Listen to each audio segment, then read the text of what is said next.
Hi everybody, welcome back to Chem 121. We have made it to week 6. We are halfway through the class. Exam 1 is behind us. If you took the exam on the normal day, which was supposed to be Friday, your score has been posted.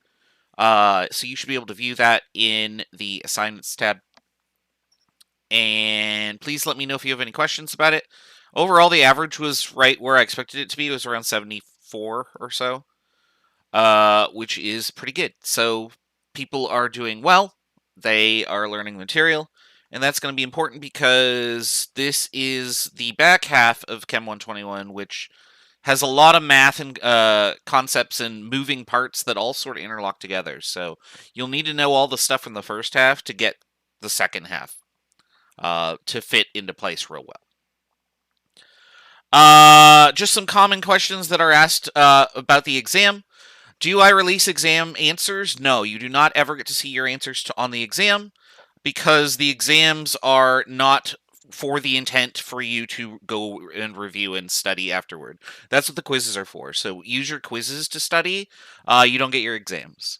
The other reason is that exams take me forever to write, and if I have them just open, here's the answer key, the answers get out there, and inevitably I have to write a new exam, and I'm not spending 16 hours on another exam so that you can see the answers on your exams. You can see your answers on the quizzes.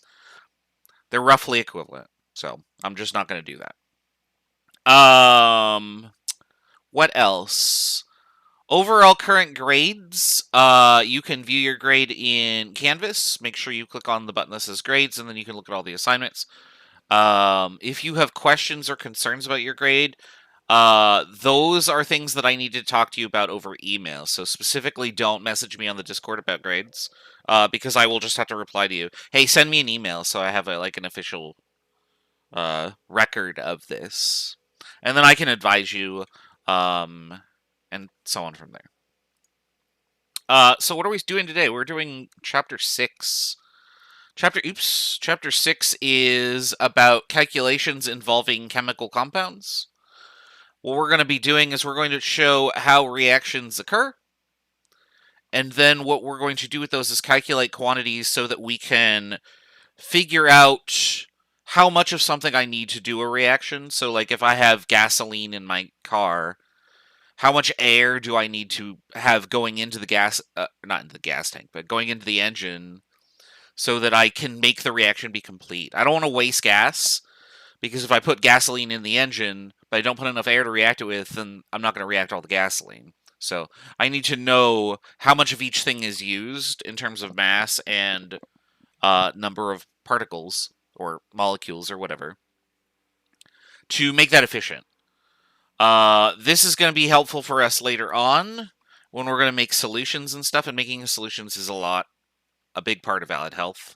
For example, IVs are solutions. You need to make them to specification, or else you'll dehydrate or overhydrate the person you're giving it to. And all of that sort of starts here.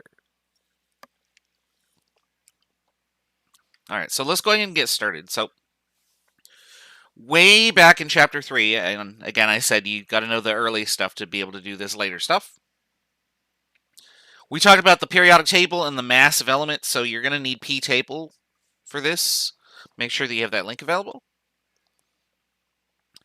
We figured out the mass of any element in terms of AMU, and that was the mass number, or the number at the bottom of the box on the periodic table. So, for example, if you have chlorine has an atomic mass of 35.453.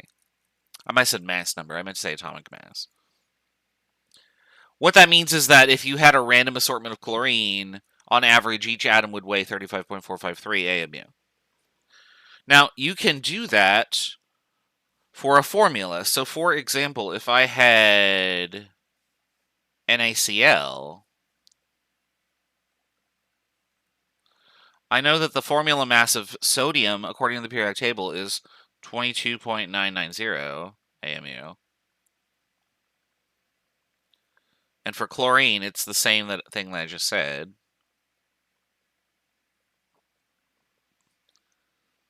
So if I wanted to figure out what the formula mass of this compound was, NaCl, I would just add them together, and I would get 55.443.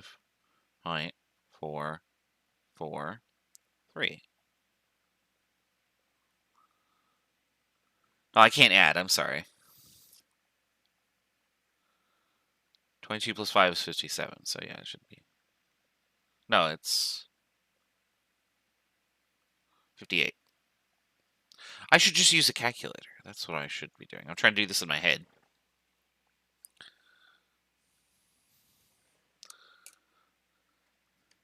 Now, you can see that me adding two numbers together is cumbersome, apparently, for my brain. Yeah, it's 58.443. I had to check. And we're going to be doing this for all sorts of compounds. So, for instance, if I wanted you to find the formula mass of this compound, What you'd have to do is you'd have to go look this up on the periodic table. So tin, right here, is 118.71. And each fluorine here is 19.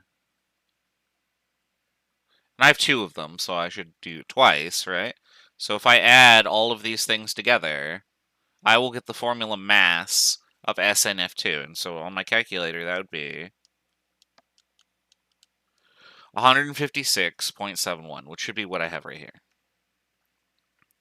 Now, finding these formula masses is just a matter of doing addition. So this isn't hard to do. However, it is tedious. So as we start to get more and more complicated formulas here, the opportunity for us to make mistakes does increase. So what I want you to try and do here is I want you to try and find this formula mass by just adding all of the components together. Be careful with the parentheses. And then I'm going to show you an easier way. Okay. So go ahead and find your periodic table, add all of the formula masses of these things, or add all of the atomic masses together to get the formula mass of this compound. And then we'll go over the answer in about a minute.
All right, hopefully you have added all those numbers together and come to some sort of answer here. So let's show how to do this. So first of all, we got nitrogen, and according to my periodic table, this is how much nitrogen weighs, 14.007 AMU. Now, because of this 2 here, I actually have 2 of those. So it would be that times 2.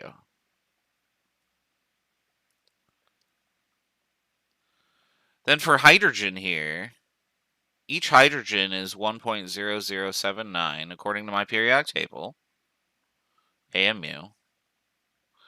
And because of this 2 here, I multiply that in here, and I actually have 4 of these.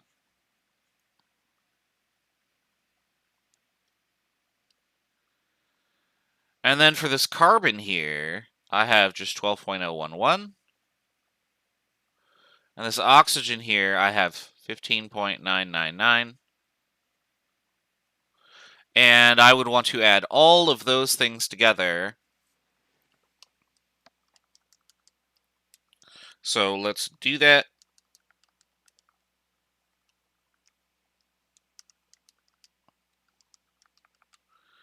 And the result that I get is this.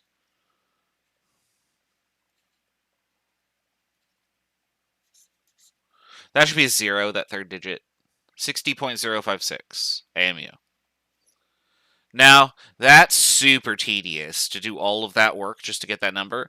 And we're going to be doing this a lot. So, is there a better way? And the answer is yeah, we're just going to make the internet do it. So, this is Lentech. Lentech is a calculator for formula masses and for molecular weights.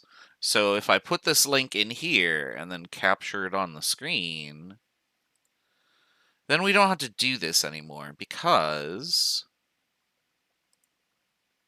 Oop, there we go.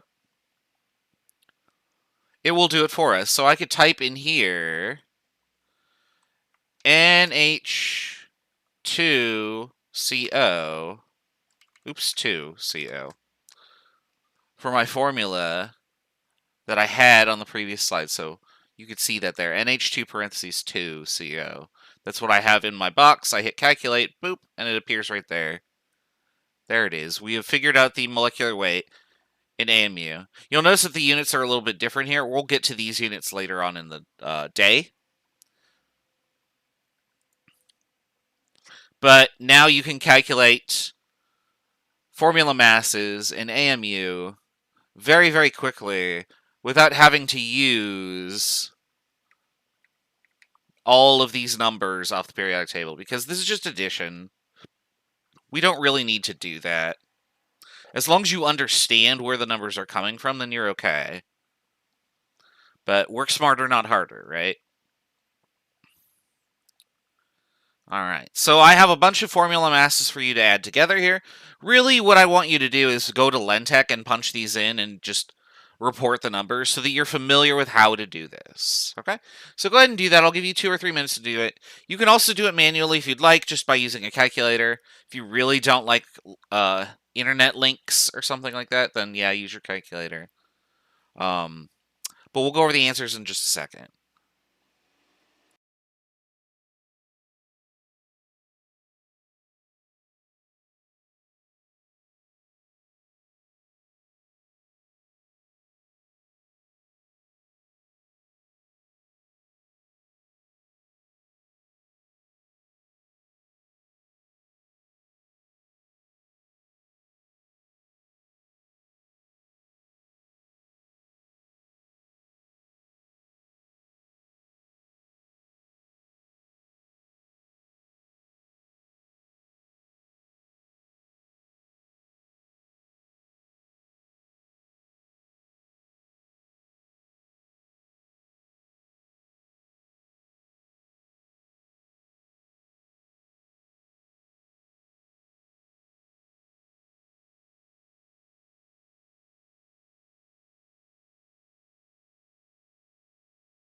All right, one more minute and we'll go over the answers.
Oh, my kitty is in the other room. She is hanging out, probably in a box. So what we're going to do for this problem is we're going to get Lentech on the screen here, but I don't need it to be this big. So I'm going to go like, oops, I'm going to go like this.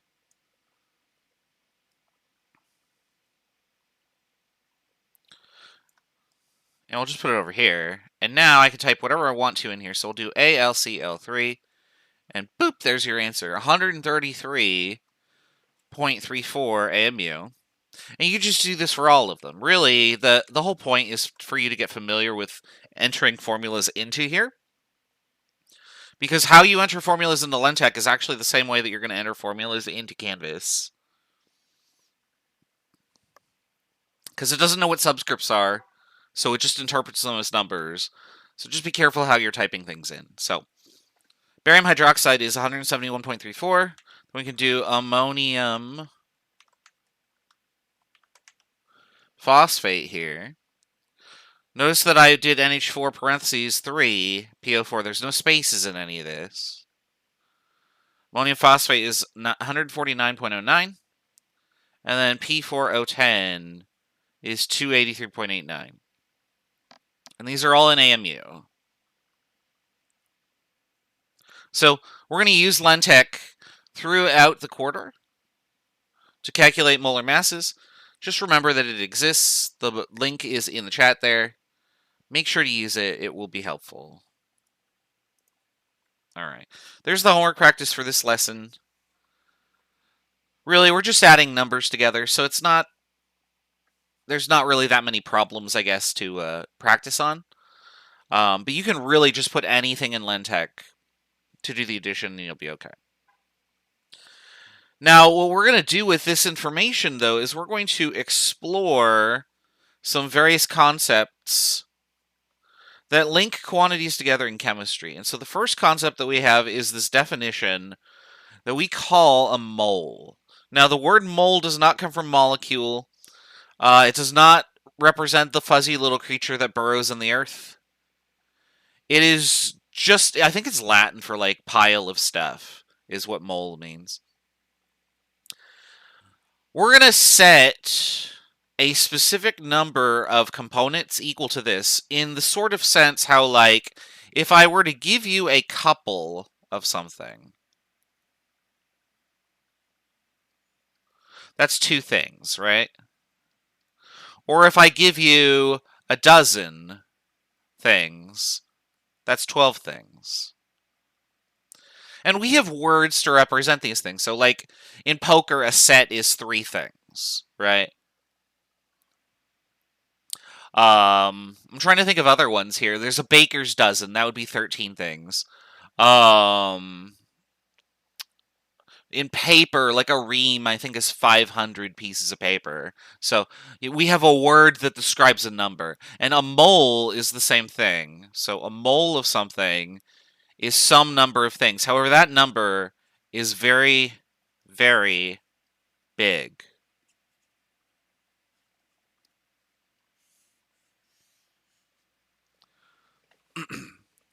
So if you have 1 mole of things, you have 6.022 times 10 to the 23rd number of those things. So if I gave you a mole of donuts, you would have 6.022 times 10 to the 23 donuts. Now, remember, times 10 to the 23 with exponent notation, that's a big number, so that would be this. 4, 5, 6, 7, 8, 9, 10, 11, 12, 13, 14, 15, 16, 17, 18, 19, 20, 21, 22, 23. That's how many things you would have. That's how many donuts you'd have. If you had a mold of cats, since we're talking about cats in the chat here, you would have that many cats, and the meowing would just drive you insane. It'd be deafening. Especially when they purred. If all the cats purred at once, it would make the entire planet vibrate. Alright, so that's what a mole is. A mole is a gigantic number. And we use that quantity to measure out samples of material. And the reason we've selected this number is because when you reach this number of atoms, you get a reasonable size amount of matter. So, for instance, in 6.022 times 10 to the 23rd atoms of carbon, the mass that they contain is only 12 grams. So that's 12 paper clips, or like a few bottle caps. It's not much, and yet there are that many things.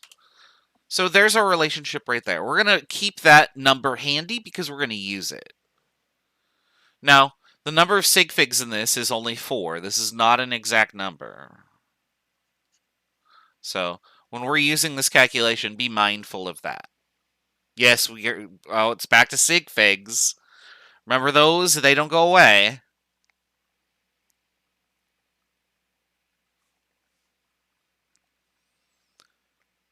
All right, so and then this number, by the way, is called Avogadro's number. So you may have heard of the name Avogadro if you've taken a chemistry class before. Avogadro is very popular because everybody knows his number, right? I think I have that toothpaste for dinner joke up here. I don't. Okay, that's all right.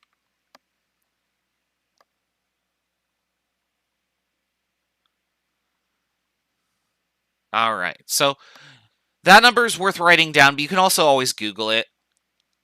Google has Avogadro's number on there to more sig figs if you need them, but you won't. Not for this class.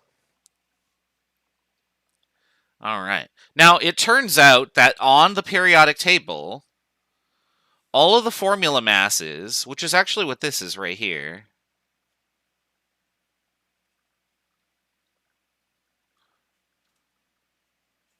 have a special second meaning. And what that meaning is that when you take the numbers on the periodic table and you write the units of grams per mole after them, that amount is 1 mole. So according to the periodic table for iron, if you find iron on the periodic table, its mass is 55.845. That's its formula, or its atomic mass in AMU. But it is also its mass in grams per mole. So if you needed 1 mole of iron, you would weigh out the number on the periodic table.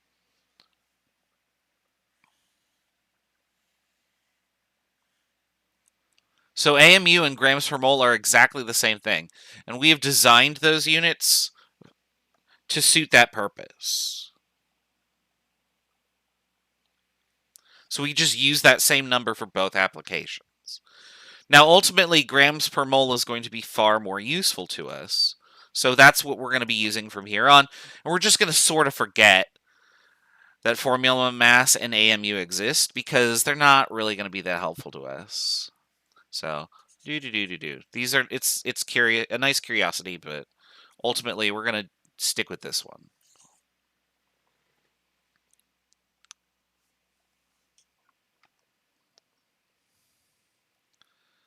Now, with that in mind, this means that we have a bunch of relationships that we can consider. So we know that 1 mole of something, and I'm going to just pick an element. So I'm going to pick carbon here. I know that 1 mole of carbon is Avogadro's number of atoms of carbon.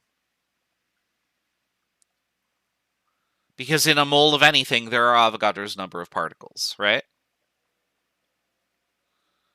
And then I also know that in a mole of carbon, according to the periodic table, there are 12.011 grams of carbon.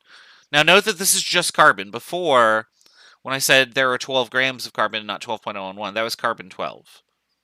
So this is just all isotopes of carbon considered together. Now, if I wanted to change this, here's what would happen. So if I wanted to change carbon into, say, I hit the wrong pen. There we go. Fluorine. Well, there's still Avogadro's number of atoms per mole, so that changes. But this number now changes too, so I have to edit it. So we'd go back to the periodic table, and I would find what is fluorine listed as. And it says, I can't actually read it, 18.998, I think. My periodic table was buried underneath my desk. There we go, 18.998. There you go. So you can edit these relationships however you need to, but in reality, only this number changes. Everything else stays the same other than the identity of the atom that you're looking at. Now, because this guy on the left equals this thing on the right, and this thing on the left equals this thing on the right, and these are the same, that means that these two must also equal each other. That makes a third relationship of 18.998 grams of fluorine equals 6.022 times 10 to the 23 atoms of fluorine. Excuse me. That relationship's not going to be super useful to us, but it does exist. I'm going to show you these relationships on the board here for iron. These two are the same thing that we just came up with for fluorine. And then I just said, oh, okay, well, if everything equals 1 mole, these two must equal each other. So that's what this one is down here.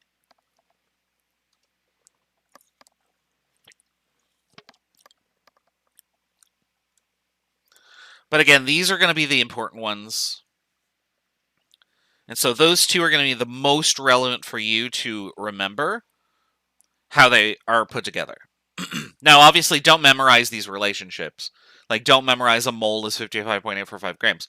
Just what you do want to memorize is a mole of something is the number on the periodic table, and then go look at the number.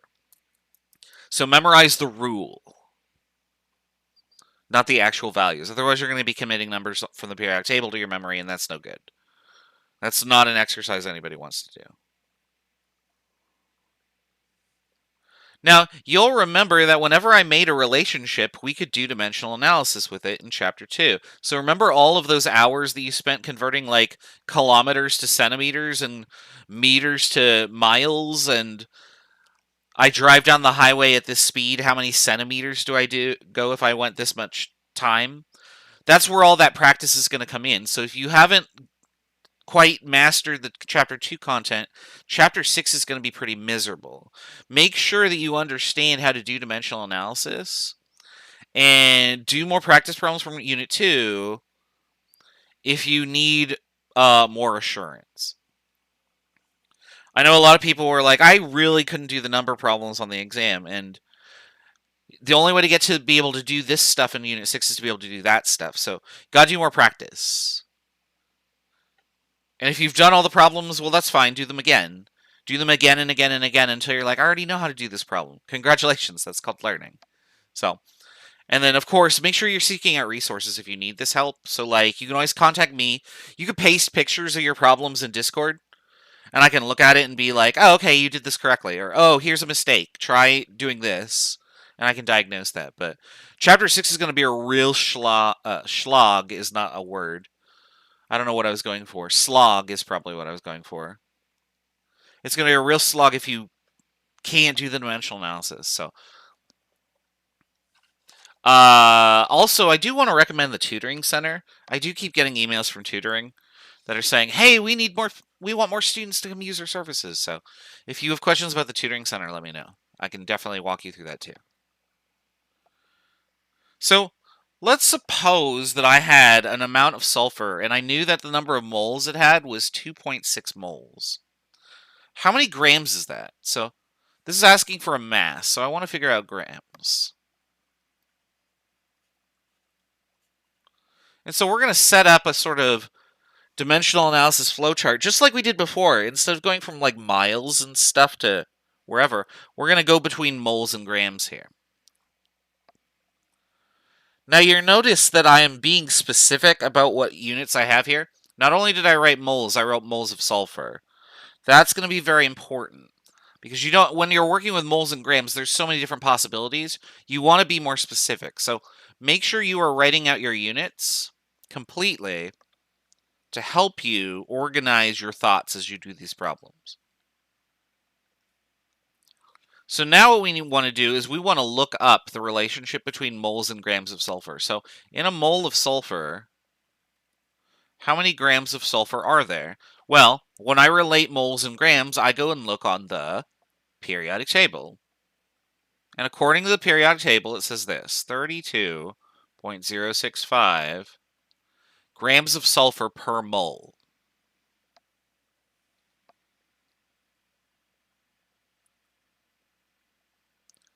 So now that I know that relationship, I can then use my starting quantity here.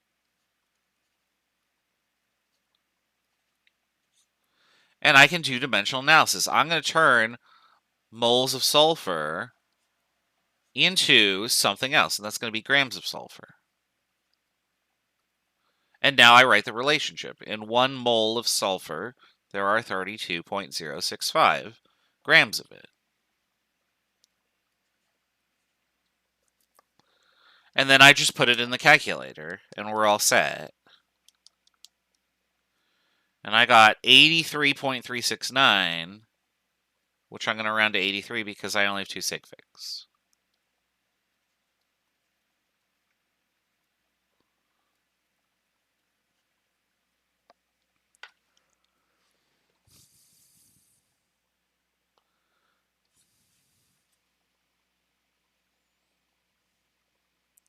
So that's how we do dimensional analysis calculations with these new units. And the way that we're doing this is exactly the same way as we did it in Unit 2. And that's why I really want to make sure that if you are struggling with Unit 2, that you go back and review it and then try these problems, okay? Now, I have it shown here how the calculation is done. You'll notice that my massive sulfur, I don't know where I got this number, only has 3 sig figs, but that's okay. Our answer only needs 2 anyway, so it's fine.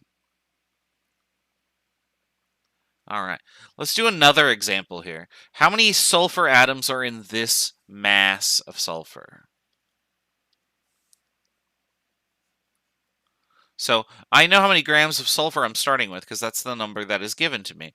But I want to know how many sulfur atoms there are.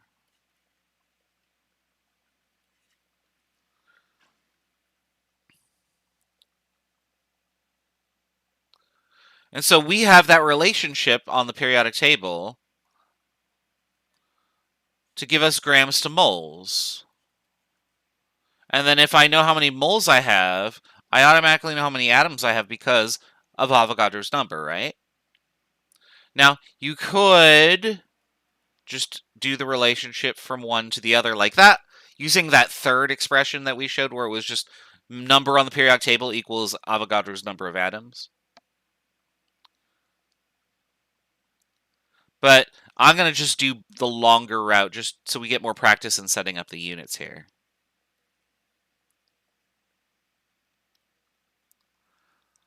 All right, so the first relationship I have here is grams and moles. How many grams of sulfur are there in a mole of sulfur? Again, let's look at the periodic table. 32.065, it hasn't changed. I hope it hasn't changed. That would be weird. And then how many moles of sulfur are there in how many atoms? And that relationship is that in a mole of sulfur, there are Avogadro's number of atoms of sulfur.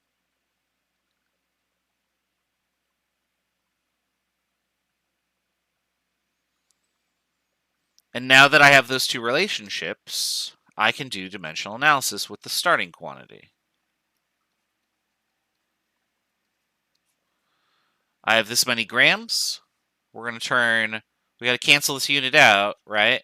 So I'm going to turn grams of sulfur into moles, because that's the direction that my table is going. And then I got to cancel this unit out with something down here.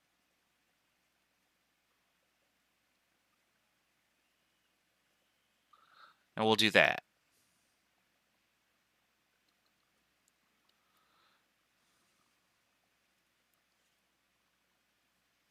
And so that will give me the number of atoms in the sample. So I'm going to go in and write in all the numbers. Now let's do the numbers. So 1 mole of sulfur is 32.065 grams. So 1 mole, 32.065 grams of sulfur. And then in 1 mole, there are Avogadro's number. So 1 mole, Avogadro's number of atoms.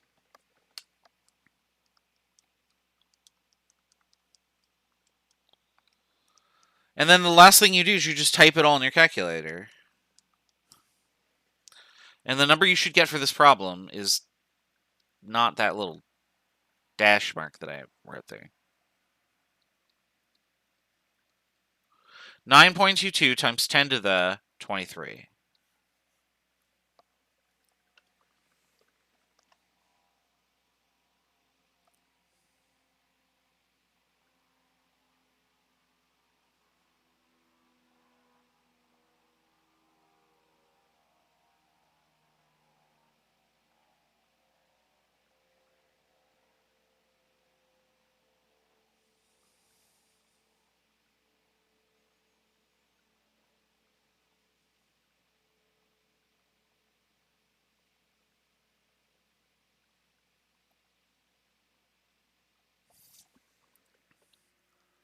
All right. Hopefully, through those two examples, you've seen how this relates to the stuff we did in Unit 2. Because if you can do that, you're 90% of the way there. Then it's just, oh, I need to know 2 more relationships, and where do I look up the numbers? Now, on my slide, I think I do this the fast way. Yeah, I do it the fast way. You get the same answer either way because the units work out. But I prefer the long method just because it shows the steps with those 2 relationships relating to the mole idea. And then later on, when we talk about chemical equations and converting quantities, we're going to need to use the mole idea anyway. So it just helps to get into the habit of turning everything into moles. All right. How many moles are in 71.25 grams of sulfur? So let's try this one. I know the mass of sulfur I'm given, and I need to figure out how many moles that is.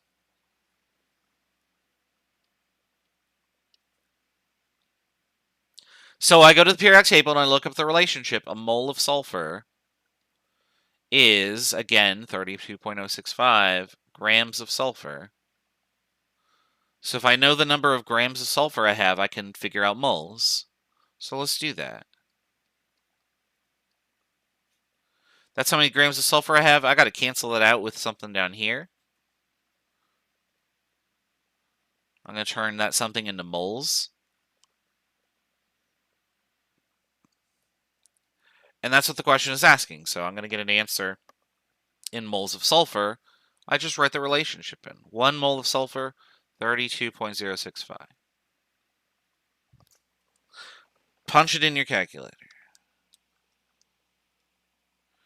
That's not punching it in the calculator. That's hitting the wrong button.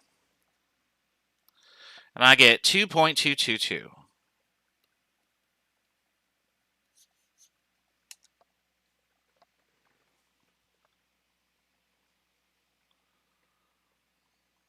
There you go. So if 1 mole is 32.065 grams, 71.25 grams should be about 2 moles, right? It's almost double, yeah. Or it's a little more than double.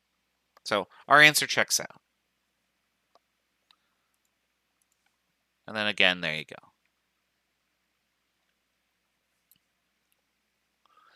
All right.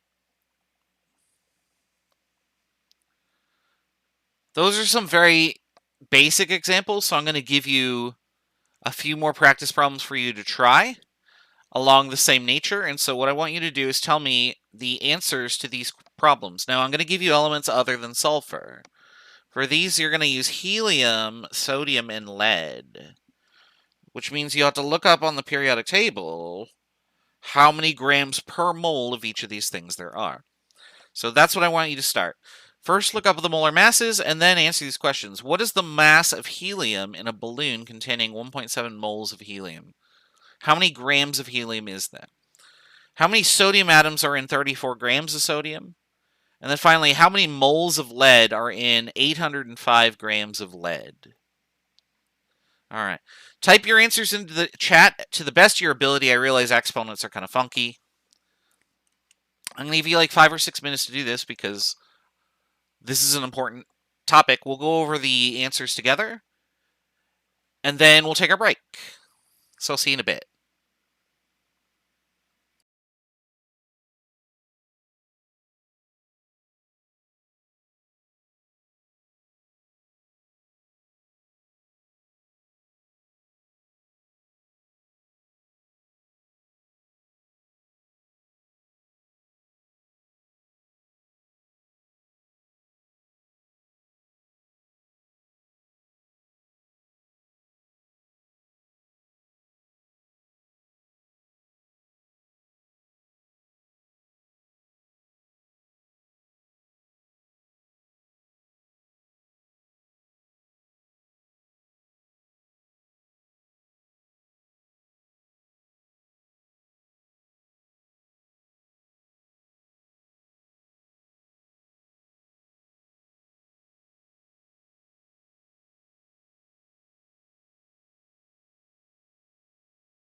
Once you've got any answers, go ahead and type them in the chat.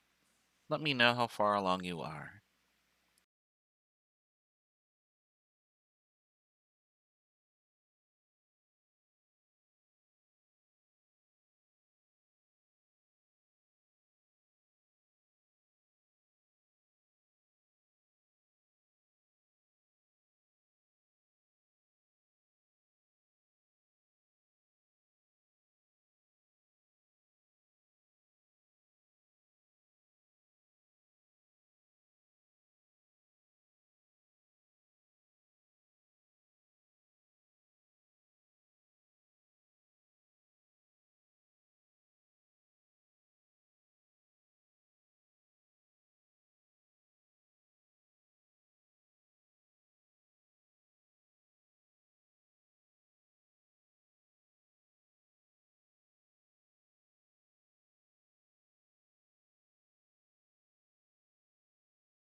All right, one more minute. We'll go over the answers.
All right. I'm on the wrong screen here. There we go. Oh, weird. I don't know why that didn't appear. Oh, I know why it didn't appear. I had to hit this button. That's too big.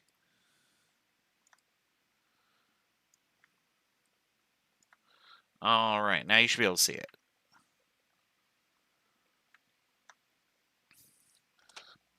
All right, so for the first problem, I am given a mole sample, or 1.7 mole sample of helium. So I know the number of moles of helium. That color isn't dark enough. I'd used this the other day, and so all my colors got changed. There we go. So I know the number of moles of helium. And I want to figure out the mass of helium. So let's go to the periodic table and find the number of grams per mole of helium. And that is, again, I can't read this thing. 1 mole of helium is 4.0026 grams of helium.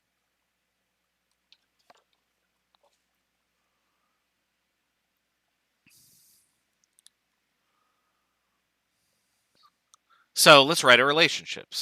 Or I mean, not the relationship, but let's do the dimensional analysis here.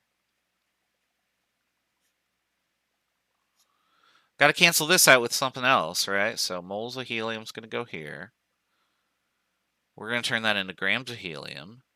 And then we'll just write the relationship. 1 mole, 4.0026.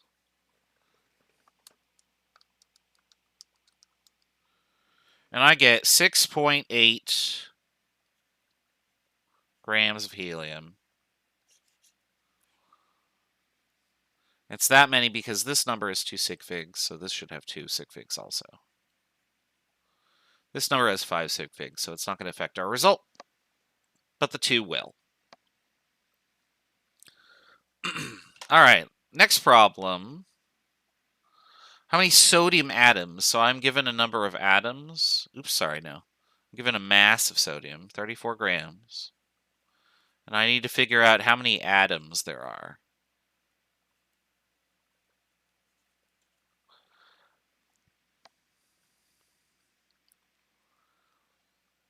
And so I find it easiest to just always go through moles. That's just the practice that I do.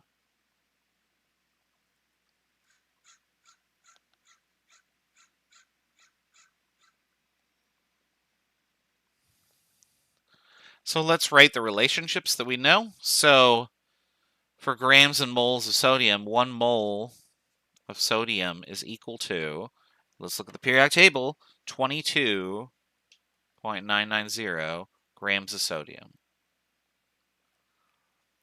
And then the relationship for moles and atoms, 1 mole of sodium is equal to Avogadro's number.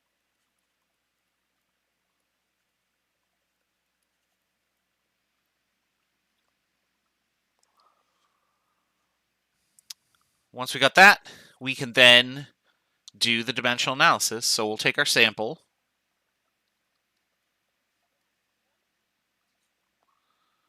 I gotta get rid of grams. So there we go.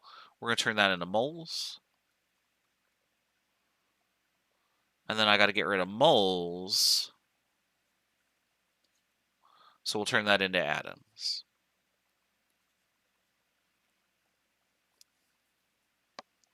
And then we'll put in our relationship. So 1 mole of sodium is 22.990 grams.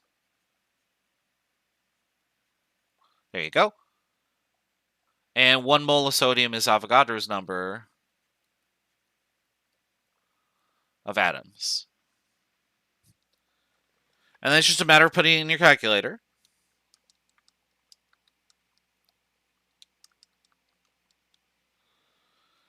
And the result that I got here was 8.91 times 10 to the 23.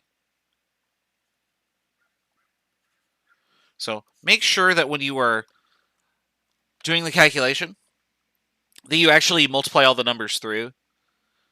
Because that's what Canvas will expect. It'll expect 8.91 instead of 2 separate numbers that need to be multiplied. And then finally down here,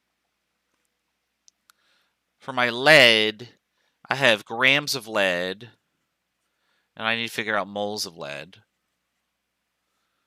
Well, we do have a relationship for that on the periodic table, and that is that 1 mole of lead is 207.2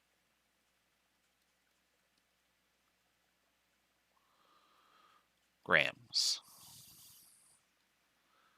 So we can do that calculation right now. I gave you 805 grams of lead. So we'll just turn grams of lead into moles of lead. And 1 mole is 207.2 grams. That will give us an answer in moles. And it looks like we're going to get something like 3.8 or 3.9.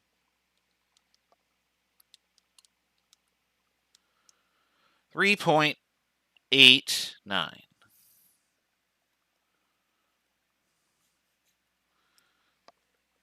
There you go.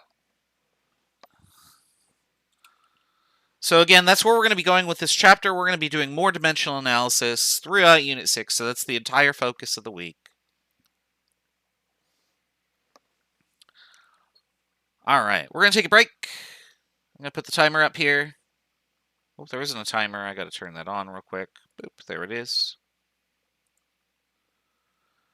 And let's see here. Oops, that's a... I don't need that message anymore.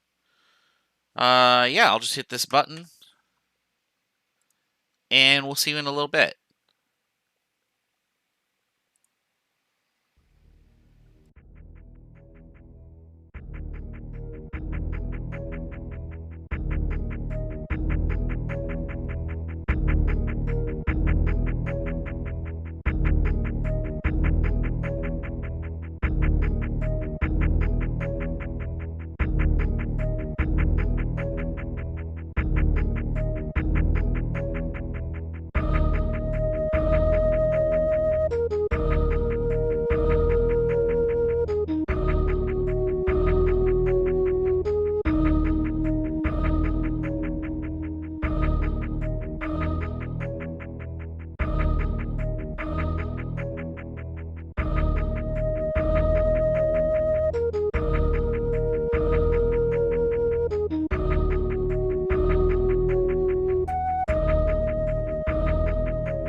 Alright, we are back.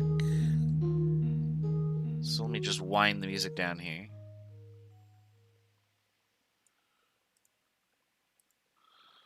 And, oop, that's the right page. There is the homework practice. And we are good to go to the next section. So what we're going to do in this next section is we're going to do more calculations that involve this mole idea. But we're going to create another relationship between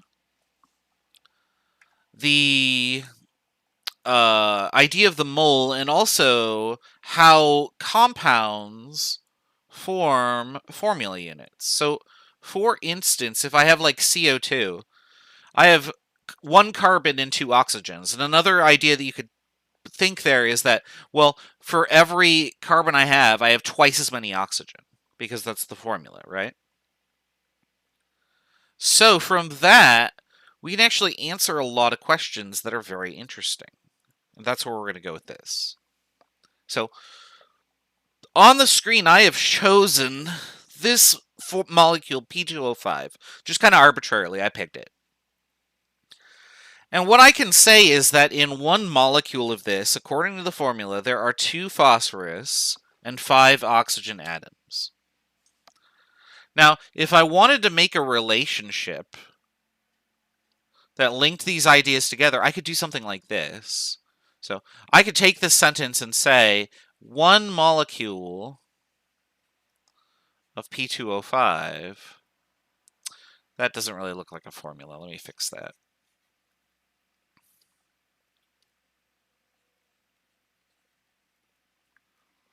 In 1 molecule of P2O5, there are equal 2 phosphorus atoms and 5 oxygen atoms.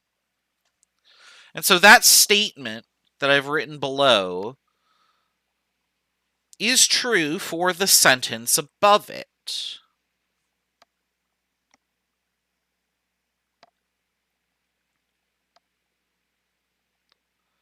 Now, what that means is that because I have all these equals next to each other, any 2 of these things equal each other. So I could then rewrite these as the following. So in 1 molecule of P2O5, there are 2 phosphorus atoms.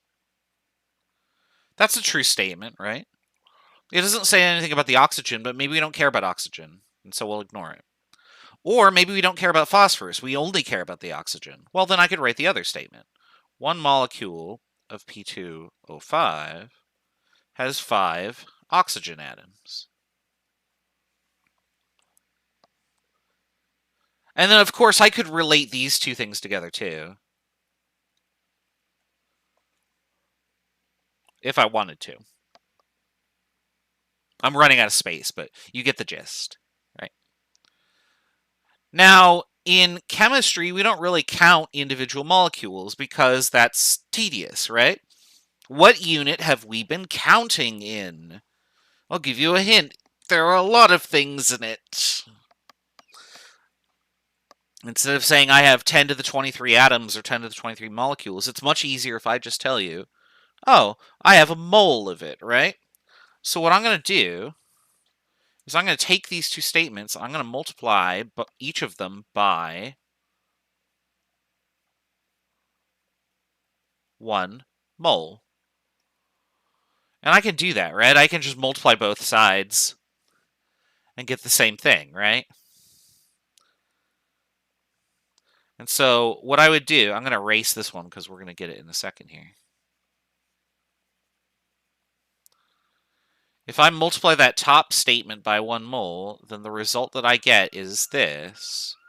1 mole of P2O5 equals 2 moles of phosphorus. And then similarly, we could have done the same thing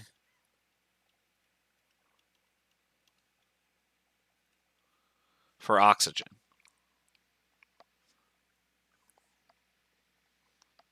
So those are the steps that we did in order to create these these two statements at the bottom. I looked at the sentence up top here, and I wrote it into a big expression, and then I picked any pair of those and wrote out the relationship, and then I times it by a mole.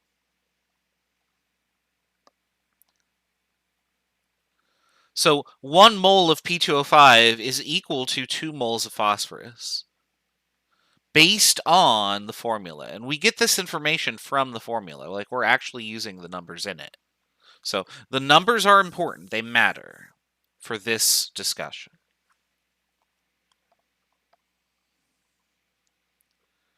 All right. Oops. So let's use that information to do a problem here. So let's suppose that I had 2.50 moles of P2O5. How many moles of oxygen atoms are in that sample? So let's look at that.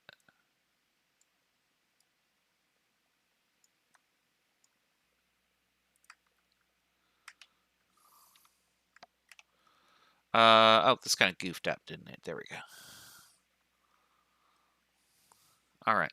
So we said that if I know the number of moles of our sample, I could figure out the number of moles of phosphorus or oxygen. Well, this question's asking me about oxygen. So I can write the relationship. In a mole of P2O5, there are 5 moles of oxygen due to this number right there. And then same thing. Just like before, we're going to set up the dimensional analysis. And I got to get rid of this unit, so I'm going to put that down here to cancel it. And then according to our little flow chart here, we're going to turn that into moles of oxygen and then just set up the relationship. In 1 mole of this, there are 5 moles of that. And 2.50 times 5 would be 12.5.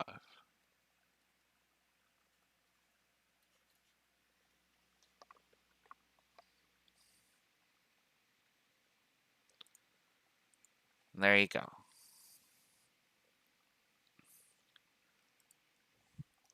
So by using this concept, we can figure out the number of moles of any individual component of the formula. And that's useful to us, because if I know the number of moles of the total thing, now I know the number of moles of parts, because remember, the mole is the unit of counting. We're just counting in intervals of Avogadro's number of 6.022 times 10 to the 23. All right, I want you to try that and apply it here. How many moles of carbon are in 1.2 moles of this molecule, C3H6O3? You probably know the answer already off the top of your head and could just type it in the chat, but I want you to try and write out the dimensional analysis. So write out all the units, do the cancellation. Don't just multiply by a number.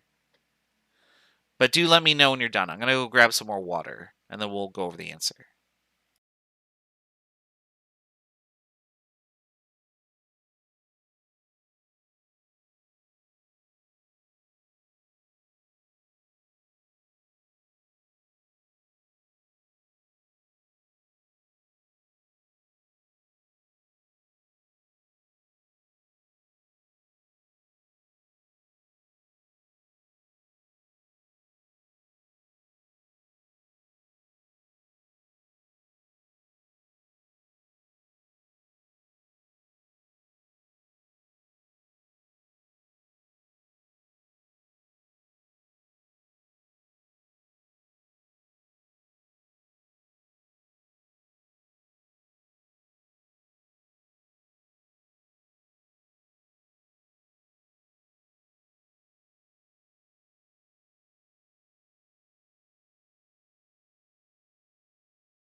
All right, one more minute. We'll go over the answer.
All right, so how do we get this number? So we'll go back over to here.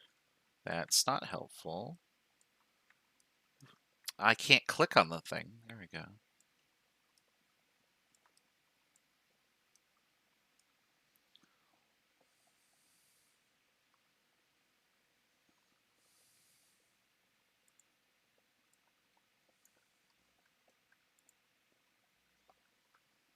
All right, we'll follow the same concept here. So we're going to say, I know the number of moles of C3H6O3, but I need the number of moles of just carbon. And so that would be in 1 mole of the big molecule, there are 3 moles of carbon, according to the formula. So when I do the dimensional analysis,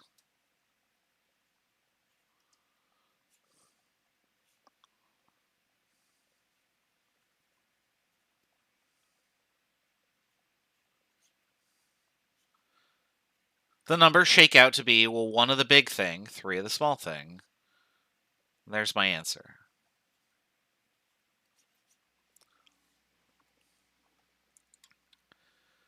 That's easy enough. We can multiply by 3, but showing the work is more important because we can see where the units come from. Make sure that you're always writing out all the units. It will save you a lot of time and hassle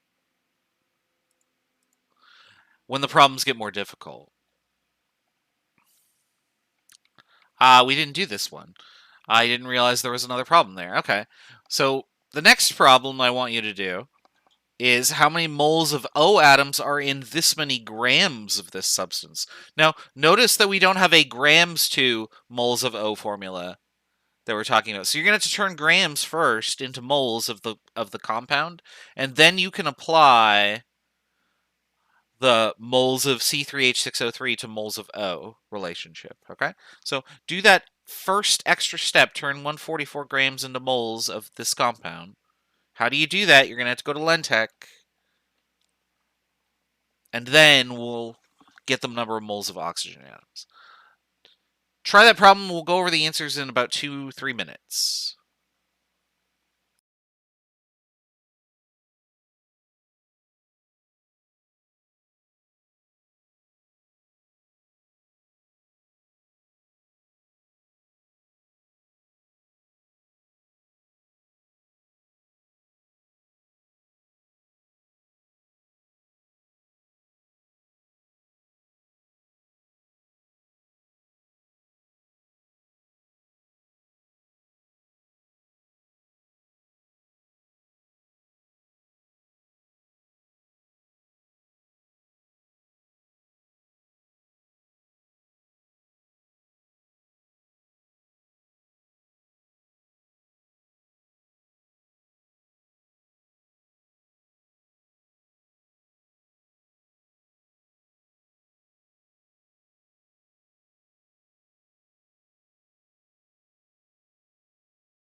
About 1 more minute, we'll go over the answer.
All right, let's give this one a try, too.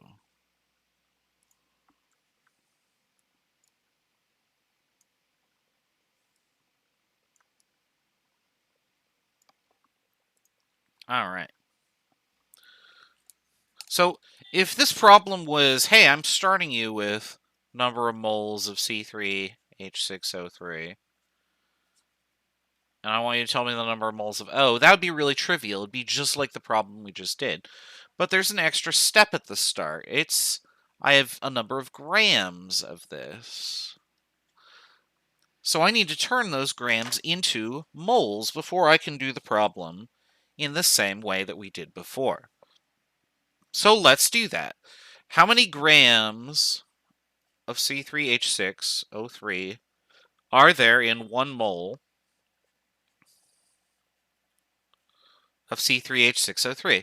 And we can go to Lentech to look that up. So where is my Lentech? There it is. I don't know if I have it captured, though. Let's see. Boop. Yeah, that'll work. So I need C3H6O3, and it says that it's 90.08 grams per mole. Okay, great. We'll put that away. 90.08.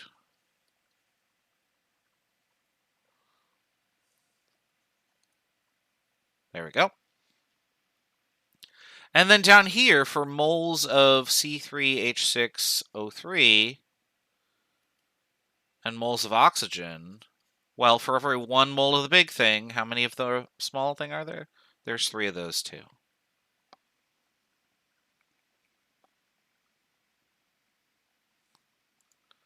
So, should be pretty straightforward once we've got all the relationships set up to do the dimensional analysis. So how many grams are we starting with? We're starting with 144 grams of this compound. I'm going to cancel my grams out with something down here.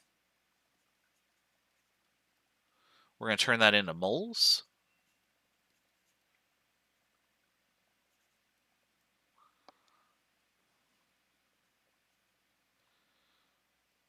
And then we're going to cancel that out. I'm going to run out of space here if I don't move this. Hold on.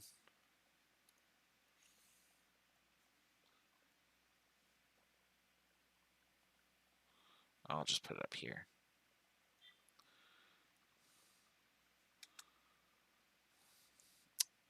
All right, and then we're going to turn moles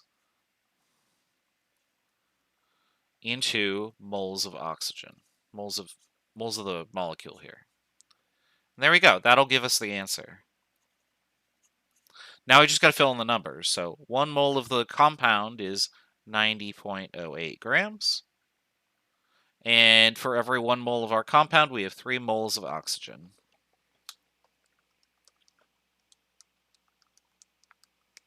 And I get 4.80, just like everybody said in the chat, moles of oxygen. Now, there is one last step you could do. I could ask you how many grams are in that.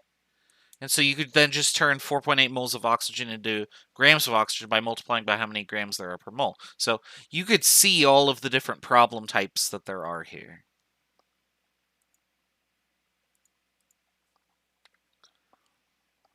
All right.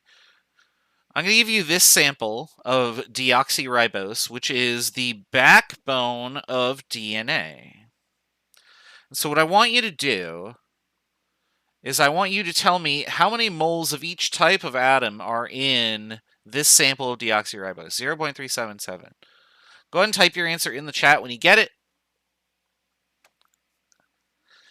Again, I would prefer that you show the dimensional analysis because that's sort of the whole point here.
2 more minutes, we'll go over the answer.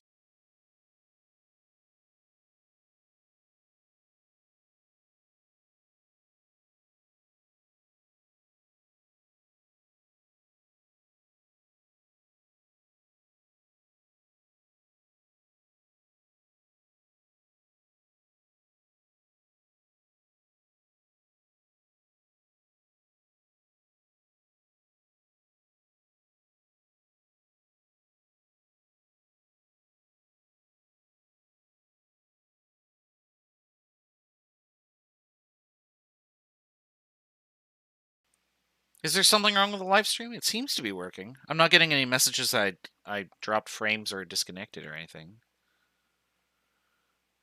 Yeah, it's running.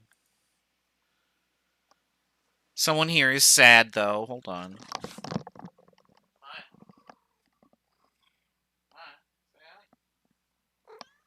Say hi. Say hi. She just wants to make little chirping noises, that's all. Maya's here, which is great because we're at, like, the end of class, right? All right, so let's go back to the previewer here.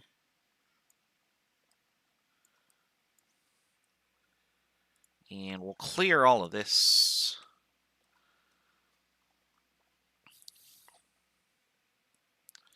All right, so if I know the number of moles of deoxyribose, which is C5H10O4, then I know the number of moles of each of the components, right? So I could do moles of carbon, I could do moles of hydrogen, and I could do moles of oxygen. And so this would be 1 mole of deoxyribose equals 5 moles of carbon, because of that 5. And then I could do the same thing over here. 1 mole of deoxyribose equals 10 moles of hydrogen. And then over here for the oxygen, 1 mole deoxyribose equals 4 moles of oxygen.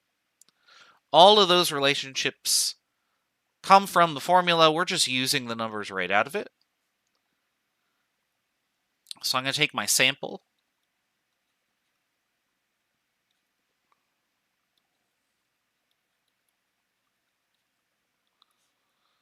And we're just going to multiply by each of these one at a time. All separately. We're going to do the problem 3 times. So we'll take moles of deoxyribose. And then moles of, and just give me a second real quick here. Boop. So this is going to be moles of carbon. And so I'm just going to put this relationship right there. In 1 mole of this, you get 5 moles of that. I didn't cancel these, but that's okay.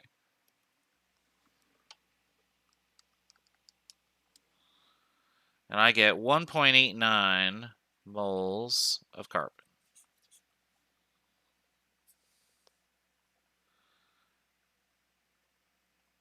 And then I'm going to do the same thing for hydrogen. Now you're going to notice that, whoop, most of the work is the same, so I'm just going to copy it. And then, whoop, we're going to do that again down here for the next one. So this one will be moles of hydrogen. And in one of these, you have 10 moles of hydrogen. So that would be 3.77. And then for oxygen, 1 mole of the deoxyribose is just 4 moles of oxygen. And that would be 1.51 moles of oxygen. Again, the number of sig figs is based off of, these are all counted, so they're infinite sig figs, but these are not. So I'm basically at this point automatically doing sig figs and assuming that you know how to do them. Okay, so I will be writing my numbers to the correct number of sig figs just based on the calculation. You can always ask me, like, is that the right number of sig figs? And because I may make a mistake, so you never know. All right, so that is how we relate chemical formulas to quantities of components in those formulas. So what we're going to do when we come back on Wednesday is we're going to, let me put the homework practice up for this section. We're going to take this concept one step further and just make a graphical approach to it. So we've sort of just done this, okay, I get how to turn moles of something into moles of something else.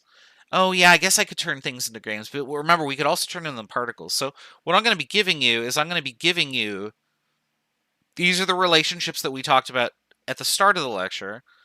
This is the relationship we talked about just now, excuse me. And so we can put all of those into this giant chart, and this is in your textbook. So this relationship right here was the mole-to-mole relationship that we were doing before. And in that last problem with the oxygen, the 144 grams of whatever the compound was, turn it into moles of oxygen, we started with this quantity and we just turned it into moles, right?